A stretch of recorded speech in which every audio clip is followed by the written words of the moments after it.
If you have expectations of someone, be sure to warn the victim.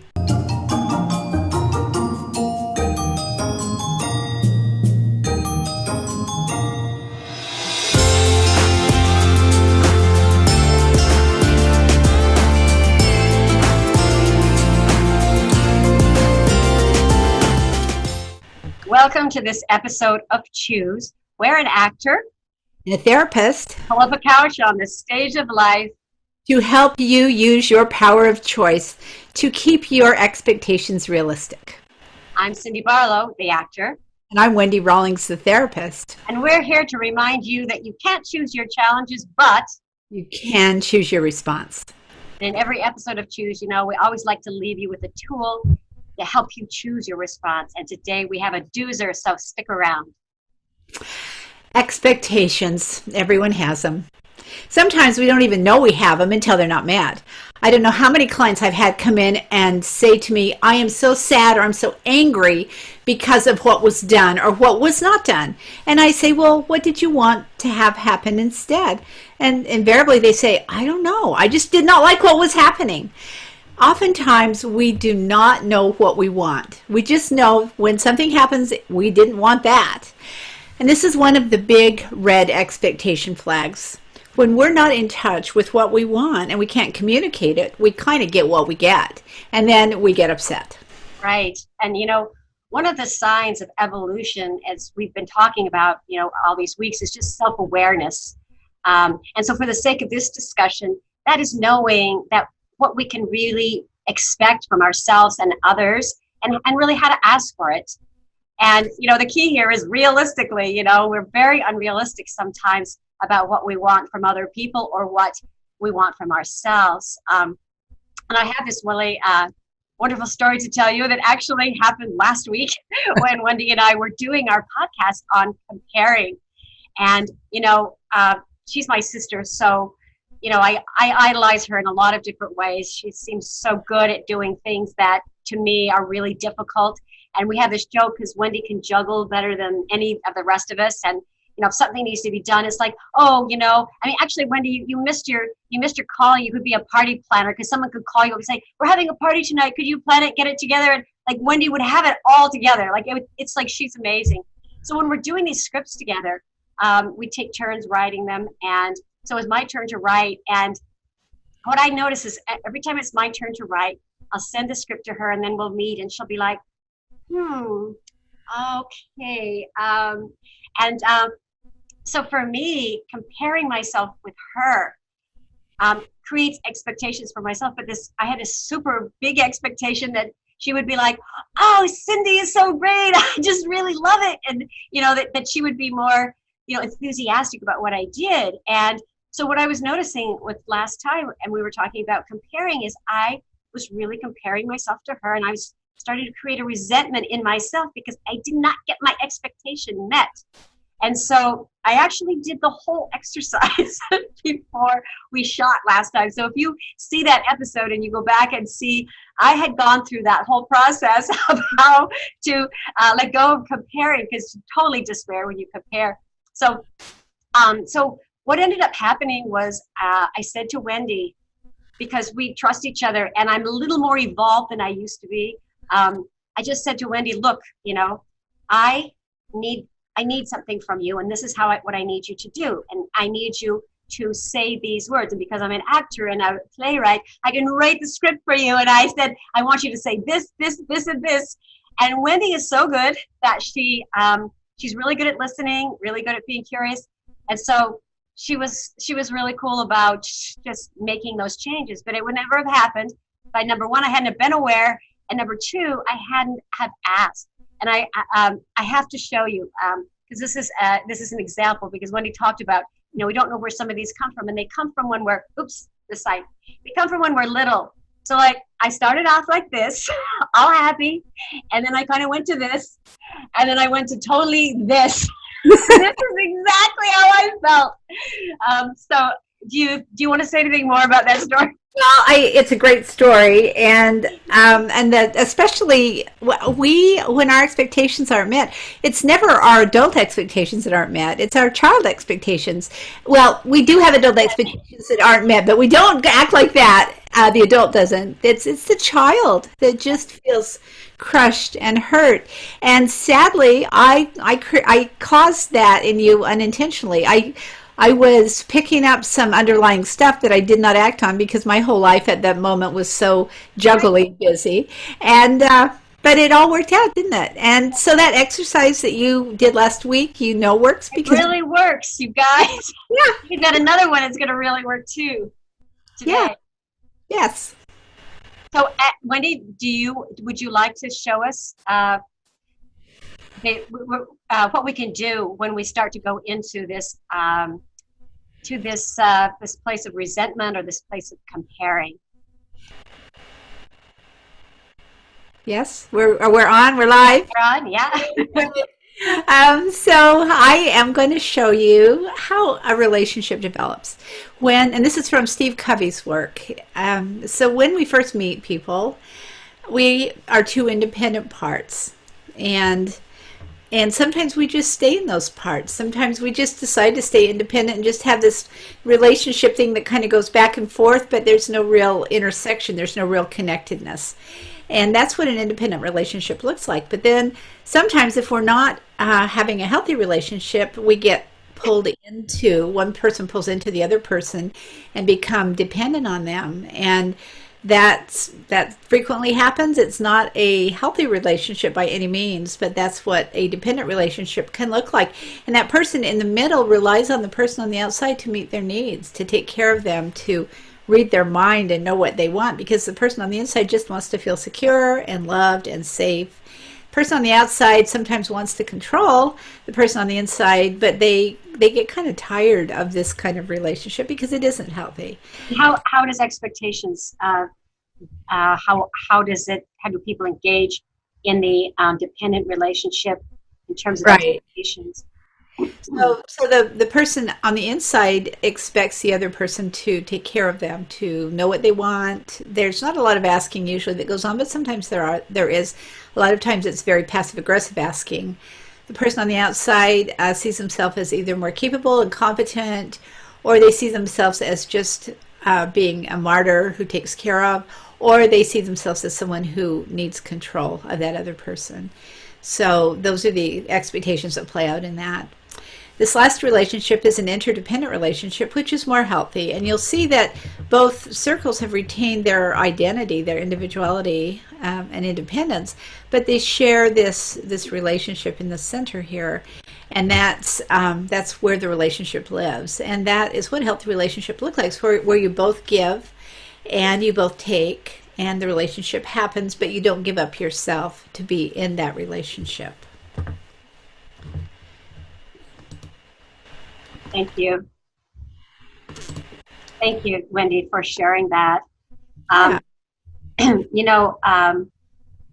Some people refer to expectations as premeditated resentments, which is a great way of looking at it. And, Wendy said earlier, if you have expectations of someone, be sure to warn the victim. And, as you were talking about, dependency and all of that, it's really interesting how we have an idea, like maybe from some fairy tale that we saw growing up, that we have these expectations of our partners or of other people. And when our expectations aren't met, just resentment follows, but we don't even know why we would resent them, just because we had this expectation, and that expectation might not have even been something that we had even conceived of or perceived of. We just felt that should have happened. And, this usually happens in relationships that really mean a lot to us, like my relationship with you. If it had been someone else, I may not have felt anything for it, but it's because we have such a close relationship that I could feel something come up for me. So yeah, but it's not reasonable to expect someone to be able to read our minds, When I was first married, I expected my husband to read my mind. I thought and we get these unreasonable expectations from, like you said, fairy tales, or from, pictures, stories we've heard. Watching our own parents. Yeah, watching our parents. Yeah. And so they're just in the air and we pick them up. And I remember saying to him, or thinking to myself, if he loves me enough, he'll be able to read my mind. I won't need to ask for anything because in the fairy tale, they lived happily ever after. And so when I learned, and he was very kind and explained to me that he couldn't read my mind, I probably wouldn't want him to read my mind most of the time. Yes. And so, Don't read I thought, he does have a point. And so I had to do a little bit of personal growth. And so when we step back and get curious, we shift our perspective from our own unreasonable feelings of hurt or anger or even just bewilderment and wonder what's happening to the other person. And that opens up a whole wide range of questions. First one for me was, did I fail to communicate my expectations clearly? To my husband, certainly I did, because I expected him to read my mind and know what they were. Yeah, and it is a lot easier when you're really clear with what your expectations are. Like it was really good last week with Wendy because I was super clear with her and we got it fixed right away. Another thing is that, are we seeing the situation the same way? And very often we're not. Like for instance, everybody uses their phone in a different way. And for me, I just like to look at my phone 3 or 4 times a day. I don't like to be texting all day long. But I have friends who are like always texting or always on it. And so they might feel offended if I don't get back to them like in 2 seconds, or I don't like answer them as quickly. And sometimes I get resentful of their expectations of me. And also I think they sometimes get resentful of my expectations of them. So I need to be clear with them to let them know how often I use my device and, so they don't freak out and I don't freak out. Excellent. Exactly. Another thing to think about, question to ask is that person that I'm having this expectation with going through something that I might not know about? Were they up at night? Did they have insomnia? Were they not feeling well? They just don't tell me. Did they lose a loved one? Is someone sick? What are they worried about? Or sometimes it's just generational differences. Every generation does it a little bit different. Yeah, that is so true. And I think that especially I see that because we have so many ways to have expectations. Like I said earlier, just the way we use our devices. And another really good way I think to look at expectations is through the Enneagram types that Wendy and I talked about. So if we took this situation, Wendy, of last week and this whole idea of putting together a script, how would a 1 Enneagram type responded? Well, a 1 would want to make sure that the script was right, that it was perfect. It was as good as it could be. And so if they were worried about that, they could have gotten defensive and said, well, it's not right. It doesn't look right. We got to do it right, and not been cooperative and maybe even shut down the process. And a 2 would be more flexible, like a 2 giver would be more flexible. In what way do you think? Well, they would say, you write the script. I'll just go along with it. It'll be fine. I just want you to be happy. I'll type it up for you. I'll put a ribbon on it. Just want to make you happy. Just want you to be happy. Make you happy. And so a 3, who is the producer and the performer, would be like, well, you're not giving me lines that make me look good. I need to have this look, I need to sound good. I don't sound good with this sentence. Yeah, exactly. And a 4 would want it to reflect the fact that they were loved, that they were accomplished, that they looked good as well. Well, I also think a 4 might also, it had to have something deep to it. It can't be yes. shallow. Yes, it's got to be deep, dramatic. Yeah. Not a 4. And so a 5. so we'll just tell you, I'm a 5-ish 4 or a 4-ish 5, and Wendy's a 6 with a 5 wing. Is that right? That is right. Yes. So you guys know we both meet at our 5, which is really good because we do well in our 5.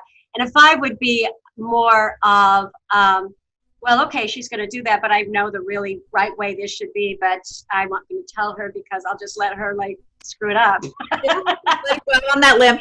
Or I'll do some more research and I'll No, prove. I'll just go do more research. And, yeah, yeah. Oh, I but mean, it's but I okay. withhold something Yes. from that. But part of the wonderful thing about coming together in the five wings, which is what we do, is we really do pull back from it emotionally and just evaluate it.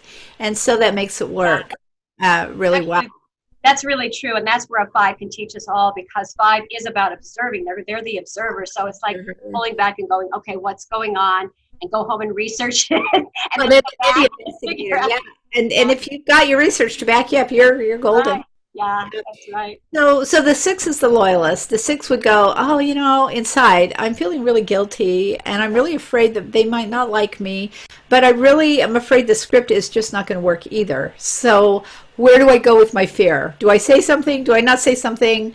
Am I true to myself? Am I true to the other person? How do I work this out?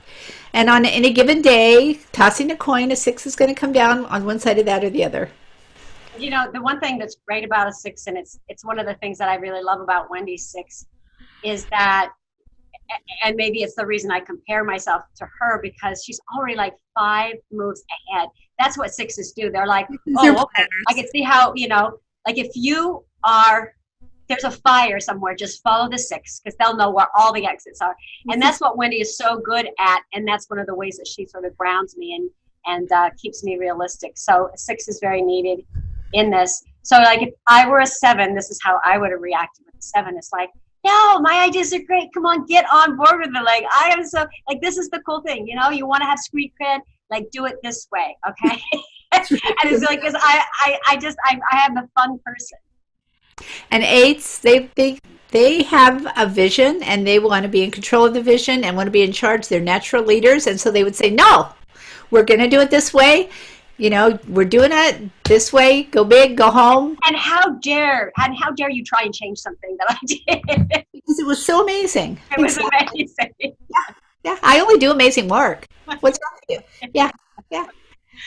And then the 9 is the peacemaker, and the 9 would probably just quietly because sometimes a 9 will sort of meld with the person, so it's like, well, I'll do whatever you want, or it's different than a 2 though.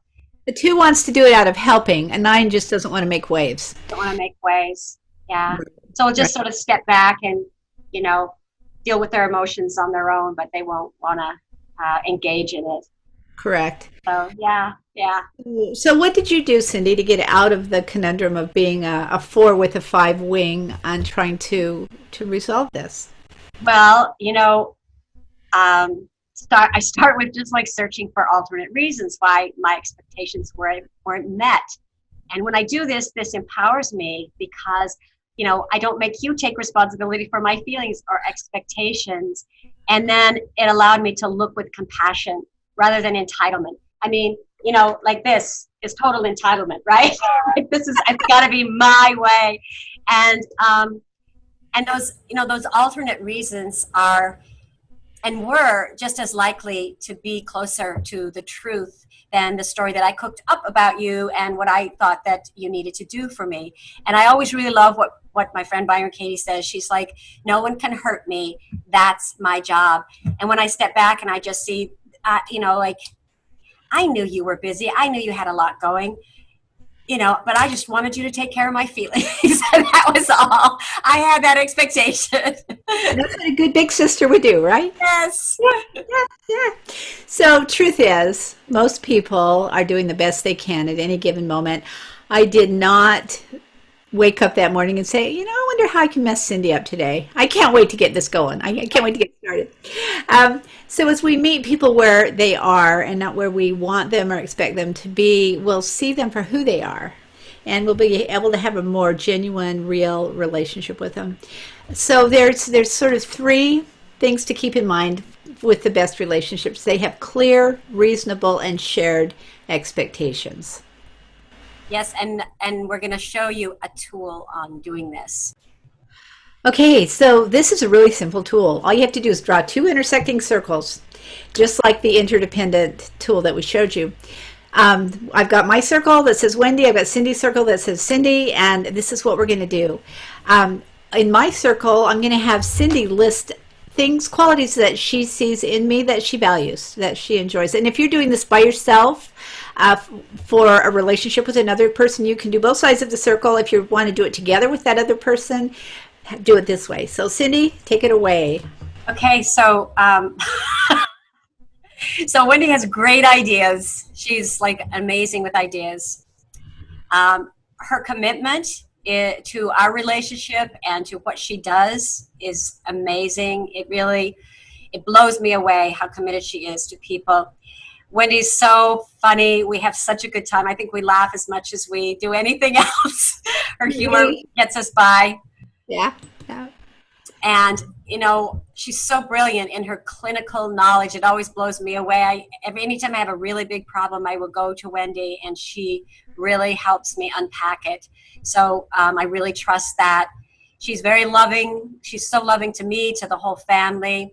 She accepts my craziness and accepts who I am, which is a little bit crazy. And she's really good at technical stuff. She can put things together super quickly. Like I said, she could plan, by tonight, if you had a party, she would have like amazing things there that she would just plan. So she's very good in so many ways. All right, so then I get and then the last one I want to say is Wendy can research the heck out of anything, and it's really one place that I really connect with her, because I love to research things too. And so when we get together and we talk about our research, it really engages me deeply. It's really stimulating, isn't it? It does stimulate me, yeah. So for me, with Cindy, she brings, and there we go. She also brings ideas to the table. You can tell, as an actress, she's very creative. A lot of humor. I don't know how many takes we do just to start, because we get giggling so hard we can hardly stand it. We've got to do a blooper reel roll just for our... She also has a huge sense of commitment. If I don't feel like doing something, she brings the commitment to it, and it just makes it easier to buckle down and get it done. She's got the theatrical orientation and analogies, which are really rich to what we're up to here. She has a great, deep sense of love, and she expresses her love from her heart. I express my love more from my head and my actions, but you just feel well loved when Cindy's done with you. She's very loyal. Otherwise, she would have given up on this a long time ago, because she was way more engaged in the beginning than was I. Very, very patient with the process and with the people that she works with. She takes risks. If you've seen her YouTube videos, she really has taken a lot of risks putting some things out there that are very helpful, but it was taking a risk to do it. We each have our own technical expertises, and she really brings a lot to that as well. And research. I am grounding, and Cindy is expansive. Our sister Peggy talked about how watching our videos cracks her up, because she says it's kind of like you're the one that's grounded and Cindy's the one that's fun. It's like I'm up there, you're the kite, I'm the kite, and you're holding me. That's right. And in my mind, that's the definition of a good relationship. You want somebody that's the kite, that's flying around, having a great time, because the one on the ground is also having a great time watching the kite fly around. Controlling the kite, with the wind. Yeah, and ironically, I fly kites, and I control kites. I have a 4-string kite, and I have a 2-string kite. So I know about flying kites and being grounded and watching and really enjoying watching the kite have fun. So then, once you've got the pieces of the relationship, can I interject one thing? Oh yeah. So one great thing doing this with Wendy, we really got to be specific and clear with what we're bringing to the relationship, and part of expectations is not having clarity. So this was so awesome to do with her, because I really got to see the things she appreciated about me and the things that I appreciate about her. And already, whatever else is going on, it grounds us into this state of commitment to our love and devotion for each other, and our commitment to what we're doing together. So I just wanted to add that part to it. Great point. So once you've got this, either with the person you're in relationship with or by yourself, taking both sides of the circle, then you want to look at the intersection. So Cindy and I did that. And together, because when we come together, we're more creative together than we are. So creative. Yeah. It's like we're more than the sum of our parts. That's one of the things that Stephen Covey talks about. Synergy. Yeah.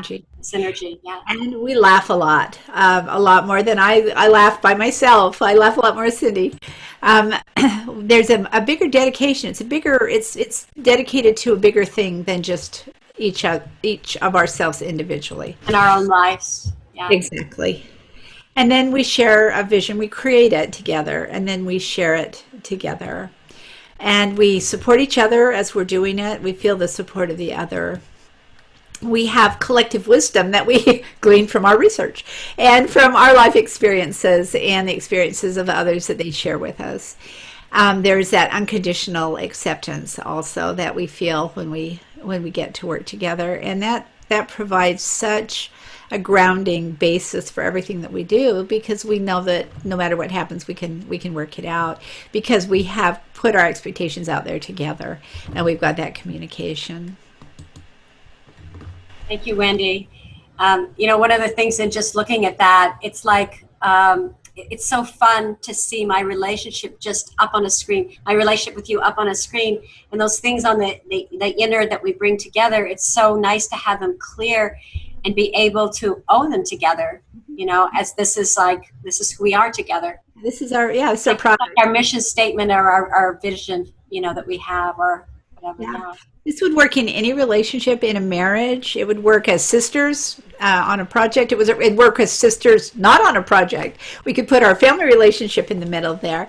And it works with any relationship that you have. If two business partners come together, something like this is an excellent tool. Yep, you just put those expectations right out there. Exactly. Yeah. So if you can't do it with the other person, do it with yourself, with the other person's brain in your brain. So if you find yourself feeling resentful, ask yourself what expectations you had that weren't met. Better still, do this exercise, and better still, do this exercise within the relationship with the other person, and you'll head off a lot of unmet expectations, because you'll know what they are. Terrell Owens, the great TO from the San Francisco 49ers, said, if you align expectations with reality, you'll never be disappointed. And he's right. And there's a different way of saying that is, what screws us up the most in life is the picture in our head of how it's supposed to be. And I think, Wendy, will we be putting up on our websites, we'll be putting up some of this information so that people could come to our websites. Yeah, come to your website. Yeah. Yeah, we can we'll put this one up, although 2 circles are pretty easy to draw. They are, but sometimes it's nice to have like a something up there that you can just download. We'll put something together for that. And if you're interested in my book, Playing You, A Star Is Born, it's about acting secrets to help you create the life you really want. You can find me at my academy at cindyloubarlow.com. And you're welcome to visit my website, wendyrawlings.com, and just click around it for all kinds of goodies about how to live life and what to avoid and what not to avoid. And next time, we are going to continue this discussion on comparison, and we're going to use our when we compare. Not comparison, I'm sorry, expectation, when we have expectations for ourselves. So until next time, remember, you can't choose your challenges, but you can choose your response. And don't leave this page without subscribing. And please leave suggestions and comments in our section if you have topics you'd like us to talk about. We have an expert with us, you guys, so use her. Oh, we have 2 experts. Yeah. I'm talking about my sister, Wendy. She is really... So I'm talking about my sister, Cindy. Yeah. So choose to set realistic expectations and continue to hang out with us. We're looking forward to that conversation next week.